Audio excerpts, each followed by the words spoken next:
Welcome back! If your Windows 11 PC is acting strangely, with missing files, random errors, or apps crashing, don't worry. In this video, I'll show you how to repair Windows 11 using Command Prompt. First, click the Start button, type CMD, then right-click Command Prompt and choose Run as Administrator. In the Command Prompt window, type the following command, SFC/Scannow. Then press Enter. Windows will scan and automatically repair corrupted system files. This process may take several minutes, so wait until it reaches 100%. Once it's finished, restart your computer.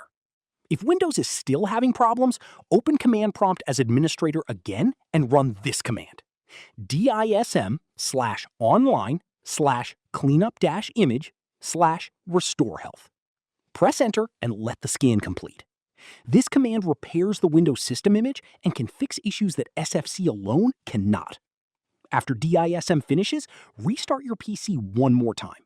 For the best results, run SFC/Scannow again after restarting to verify that all corrupted files have been repaired. And that's it. Your Windows 11 installation should now be repaired. If this video helped you, don't forget to like, subscribe, and check out my other Windows 11 tutorials.